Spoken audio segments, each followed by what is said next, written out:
Okay, let us continue our conversation about the Boston Historical Society. You've given us a little bit about how they came into being, which I loved.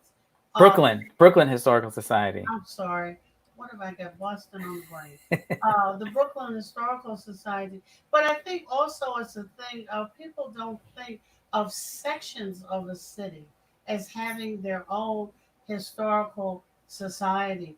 And the things that both the curators and the administrators set out to do. So if you could just let's move on with your telling of the project.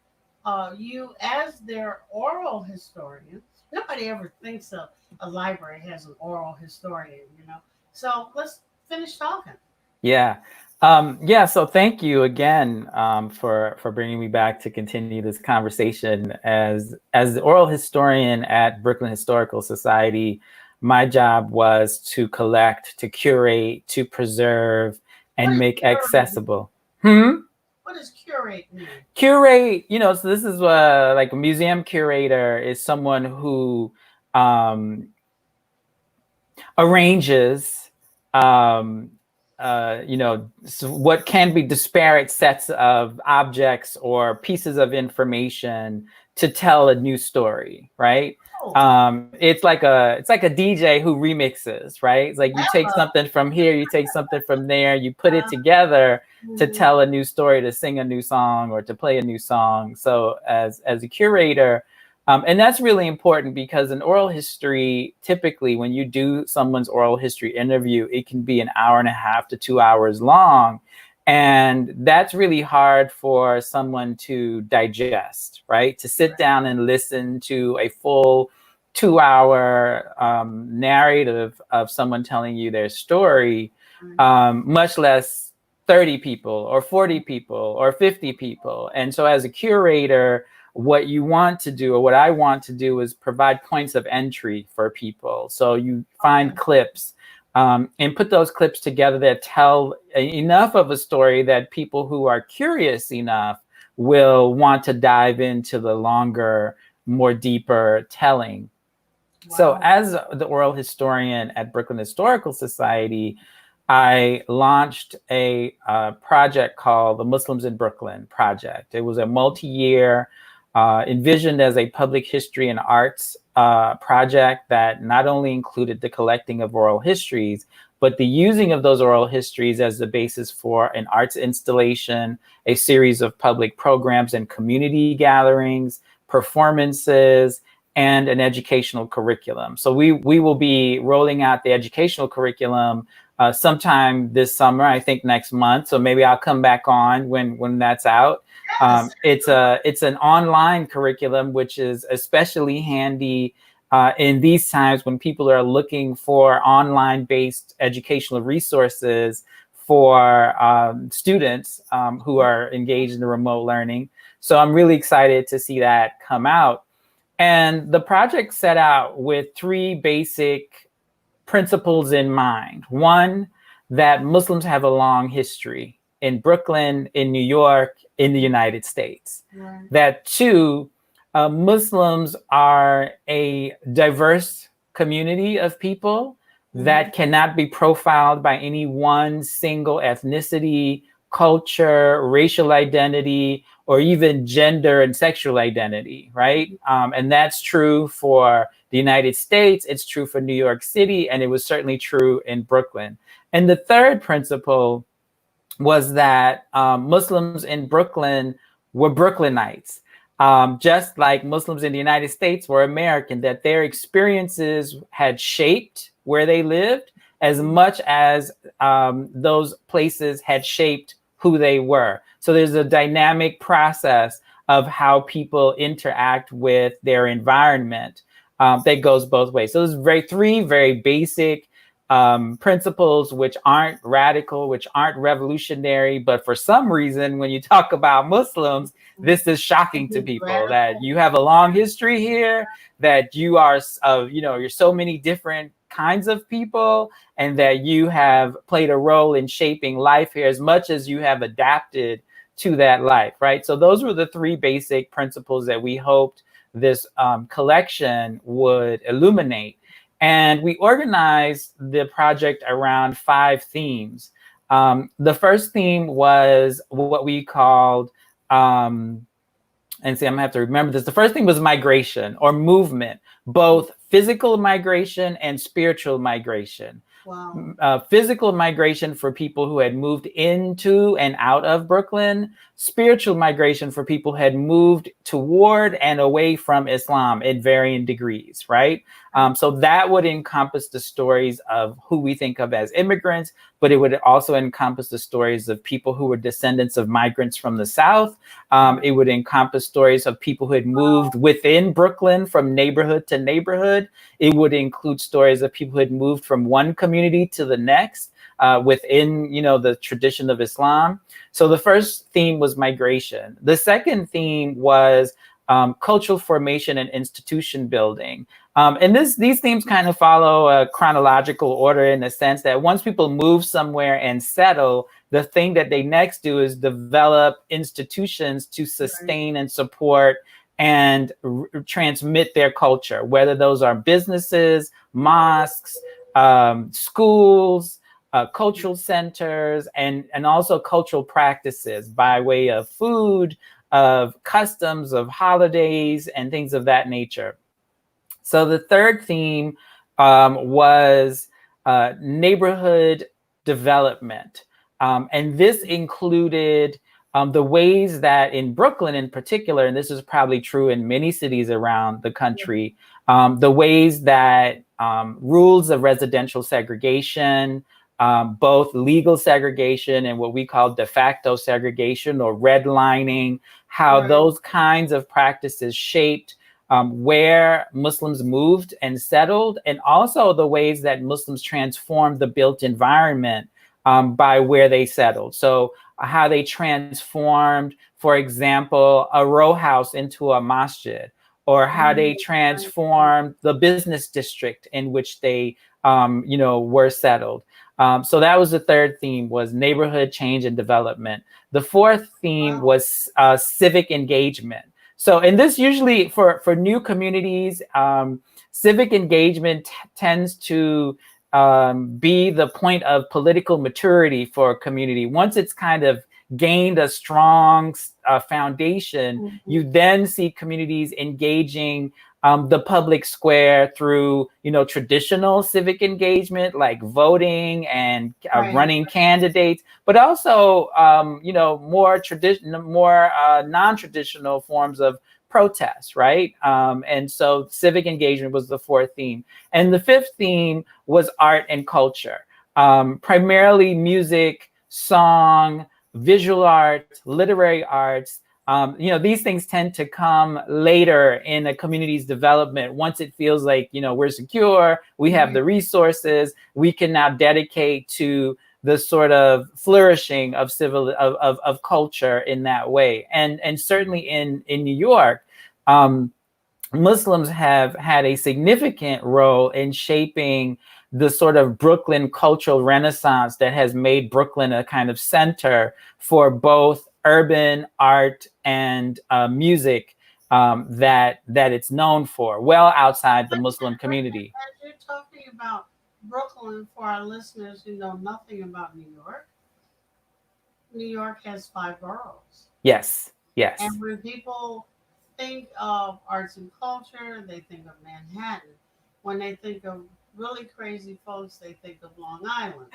And then they don't have a place to put Harlem and this place and the other place. So could you just really sure select?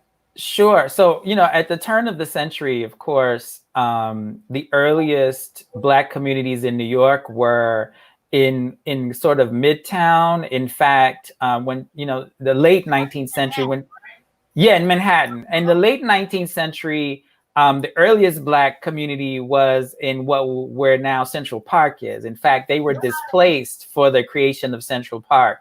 Oh my God. In Brooklyn, in the early 1820s and 30s, there was a free Black community called Weeksville that was established by Black business owners and newly freed Black people, because New York had this sort of gradual manumission process beginning in the 1800s, that by I think 1827, slavery had been illegal in New York, and so you had the establishment of free Black communities. And in order to vote in New York, you had to be a property owner. So property ownership was something that these communities aspired to. And so Weeksville was a community that was established in Brooklyn. And then fast forward, of course, in the early part of the 20th century, in the early 1900s, you have the growing significance of Harlem when people talk about the Harlem Renaissance. And Harlem became a destination. In Brooklyn. In Manhattan. Sorry, Harlem in Manhattan. Okay. So most of the attention when people talk about Black people in New York in the 20th century, at least for the early half of the 20th century, it's Harlem, right? Because Harlem becomes known as this sort of Black cultural mecca because of the Harlem Renaissance, and it is symbolically like the destination for Black folk. And it is, of course, in Harlem where Marcus Garvey of the Universal Negro Improvement Association, a very early Pan-African and Black nationalist movement, and the largest Black mass movement in American history, was headquartered in Harlem. It is in Harlem where Malcolm X sort of established his career as minister of the Nation of Islam's Mosque Number 7. And so when a lot of people think of Black history in New York and New York City, and certainly Black Muslim history in New York City, a lot of the attention is on Harlem, and which is fair. I lived in Harlem for, I guess, about 8 years before I moved to Brooklyn. And so Harlem has a deep, rich history. But by the mid-century, history in Brooklyn. What's that? You have this other deep, long. Oh, for sure. So by the mid-century, especially with advancements in the subway lines that make it easier for people to travel from Harlem or Manhattan or Uptown to central Brooklyn, where there was a growing Black population, we begin to see a shift of the numbers of Black people living in Harlem moving to Brooklyn, right? So, and one of the key train lines was the A train. So, like take the A train is like very much recalling that sort of connector between Brooklyn and Manhattan. And so central Brooklyn, especially the neighborhoods of Crown Heights and Bedford-Stuyvesant, became a significant center of Black political life, cultural life. It is in central Brooklyn where you have the establishment of the first Community Development Corporation in the 1960s, when Robert Kennedy toured Bed-Stuy and met with Black activists and said, we need a study, and they said, we don't need any more studies. We've been studied to death. We need action. And so, the first model Community Development Corporation is established in Bedford-Stuyvesant. It is in Brooklyn where you have the first Black woman running for president. Shirley Chisholm came from Brooklyn, right? So Brooklyn has this deep, rich history already. So as is true with everywhere else in the country, wherever Black people were, you could find Muslims. And so just as there's that rich history of Black people in Brooklyn, there is just as rich a history of Muslims in Brooklyn. And in fact, Brooklyn has a really important place in the history of Islam in America. It has one of the oldest mosques in the country. This was a mosque that was established by Eastern European migrants who had settled at the turn of the century in Brooklyn. These are Lithuanian Tatars or Lipka people. They're sort of descendants of a mix of Turkish and Eastern European descent. Nobody writes about that. They always start in Cedar Rapids, Iowa. Yes. That's right. And this group established an organization called the American Mohammedan Society in 1907. And Mm-hmm. in 1931, they opened a mosque, and that mosque is still standing. So Brooklyn can boast one of the oldest mosques in the country, and certainly one of the oldest long-standing mosques in the country. Because Right. even the Cedar Rapids Mosque, and I think the Ahmadiyya Mosque in Chicago, they have all undergone, some changes that they're not continuing, right? So in terms of continuity of history, this is in Brooklyn, and of course, Brooklyn also has some of the oldest African American Sunni Muslim communities, with the establishment of the Islamic Mission of America by Sheikh Dawood Ahmed Faisal and his wife, Khadija Faisal, which was Mm-hmm. established in downtown Brooklyn on a street called State Street. So it's very popularly known as the State Street Mosque.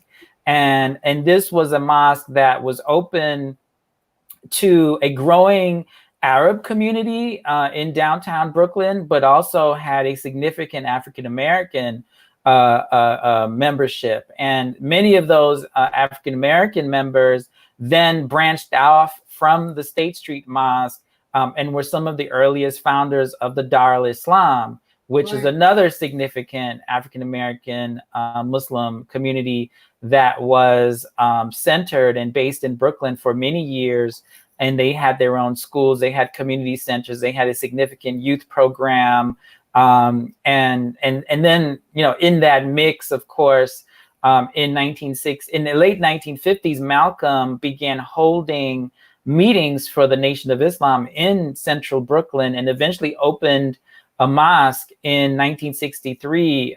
It was Muhammad Mosque number 7C.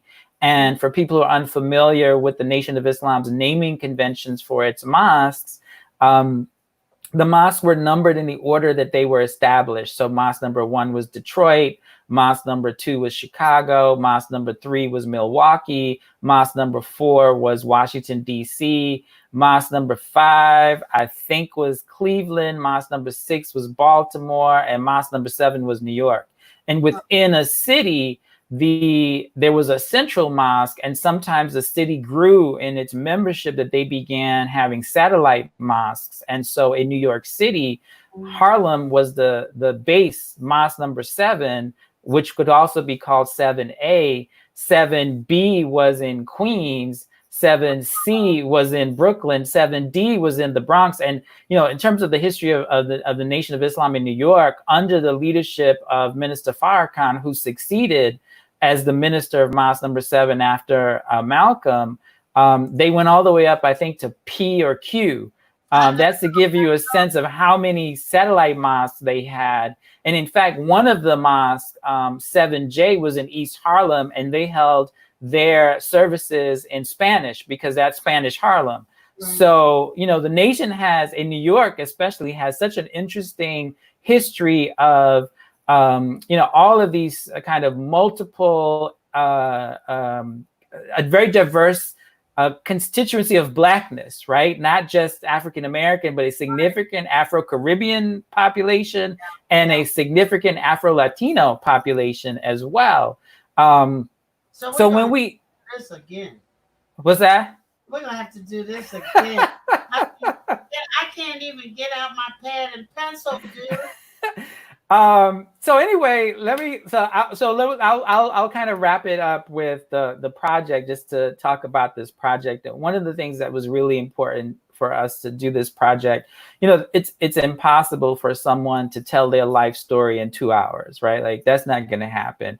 Just as it is impossible for someone to sort of collapse their entire life into 2 hours, it is impossible to collapse the many plural lives of a community into a small number of interviews. And we did about 55 interviews in terms of what resources we had. And by no means we speak of this collection as exhaustive. I don't say that this collection is exhaustive. I don't say that this collection is representative. I say this collection is indicative. It is indicative of the rich histories that do exist. We want people who listen to these oral histories, and they're all online. You can go to oralhistory.brooklynhistory.org, which is our oral history online portal, and you can find our Muslims in Brooklyn oral history collection there. And time. oralhistory.brooklynhistory.org. And the oral histories are transcribed, they are searchable, they are synchronized to audio with time codes in the transcripts. So you can go to a point in the transcript and click on the time code and listen to the person saying what you're reading in that particular part of the transcript. And we want people who come away from this not feeling like, aha, I have learned all there is to know. We want people to come away with more questions about what they don't know.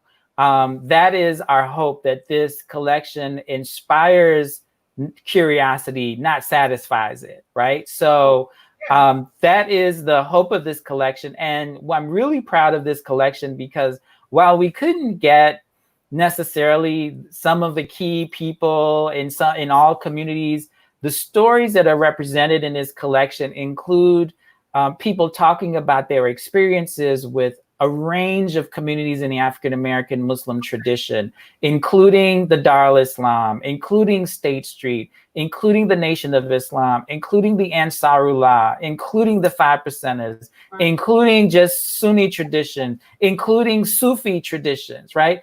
So this was really important for us to have this sort of diversity represented in this collection. And, you know, it's my hope that a project like this inspires other communities to undertake a similar kind of work, because it's important. You know, we can't complain when researchers don't get the story right if we are hoarding the stories for ourselves, right? We have to make our histories available and accessible so that we can influence and shape the production of historical knowledge about our communities. So this collection, I hope, will not only inform people who listen today, but shape the scholarship that comes tomorrow and the next year and the next decade.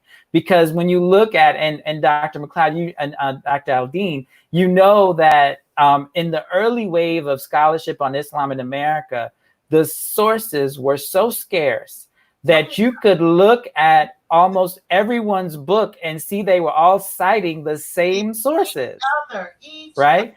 Exactly. And when your circle of knowledge is this, then that's all you have, right? And so we have to expand that circle through making more sources available to people. And that's one of the things I'm really proud of. And I have to give a lot of honor to the people at Brooklyn Historical Society, the leadership at Brooklyn Historical Society, the board of directors, who this a recording of this program. I will. They backed this project wholeheartedly. I mean, every single department at that institution got behind this project. The fundraising apparatus that was needed was so amazing. The programs that they helped organize, and even the educational curriculum, the education department worked really hard to take these oral histories and provide really important lessons out of them. And so I'm really honored that I had that chance to work with them on this project, and really incredibly honored that I had a chance to put, when we talk about establishing how integral Muslims have been to America, we have to do that by showing how integral Muslims are to the archive. And so it's okay if we do our own oral history projects or we do our own history projects, but if we don't put those stories in the archive, then we are sort of siloing or, ghettoizing ourselves and keeping ourselves separate from the integral story that we claim we can tell, right? And so that's something that I'm really proud of. Because I want you to tell a different story, and a continuing story. Yes. In your work with Pillars Fund, um, which is a continuation of much of your work, uh, digging a little deeper, digging a little wider. So, would you, in our last, I guess we got, I don't know, we'll take how long we need. Sure. tell us about Pillars Fund, Yes. this project of narrative change. I think our audience would be just overwhelmed. Sure. So Pillars Fund is actually based out of Chicago. It is a philanthropic initiative, one of the leading philanthropic initiatives by and supported by Muslims to amplify the voices and leadership and stories of Muslims in the United States. And they have several initiatives. They support several great, their grantees are amazing projects, some of whom you've had featured on your program. Sapelo Square is a Pillars grantee. Pillars Fund was one of the funders for the Muslims in Brooklyn project. So again, really proud to have received that. The work that I'm doing now as a senior fellow at Pillars is working with something that they have organized called their Muslim Narrative Change cohort. So narrative change is a burgeoning field in the field of philanthropy that seeks to pull together the resources of philanthropy, the analysis and insights of social justice activists, and academics and creatives, looking at how we can change the stories that are told about Muslims and by Muslims in popular culture. So this does build on the work. If my work with the Muslims in Brooklyn project in Brooklyn was about establishing archival sources for our stories, my work now with the Pillars Fund is looking at how we can shape the stories that are told on a broader, wider scale in terms of popular culture. And so we have been working as a group over the last year to learn. First of all, there's a whole field of scholarship that exists and studies that exist on the phenomena of culture change and the ways that people can intentionally and purposely work to influence cultural, not just representations and storytelling, but who has access to telling those stories about, you know, communities that have historically been marginalized, right? And what kind of meta narratives, or as you would say, master narratives, what kind of master narratives do these stories uphold? And how can we change those stories to encourage not just Muslims, but the broader public to not only accept, but celebrate a pluralistic society, and also to move from being sort of bystanders of injustice to active people who work to stop injustice.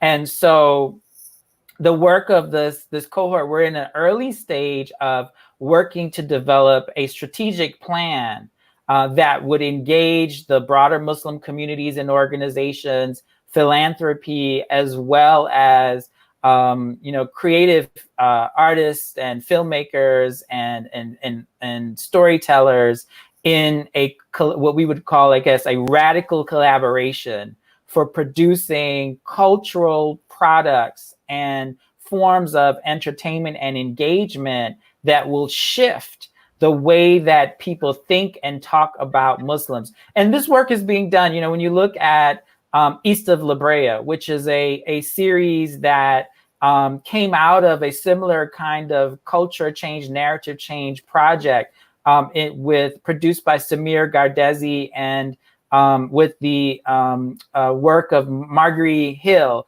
from Muslim Arc.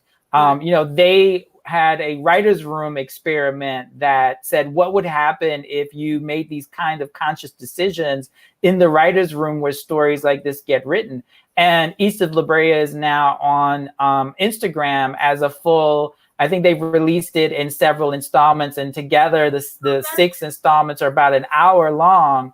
It's an amazing, beautiful story of centered around these 2 women, a South Asian and African American Muslim women, sort of navigating the trials and tribulations of young adult life in East LA. And that's an example of the kind of storytelling I think we're capable of, that we need more of.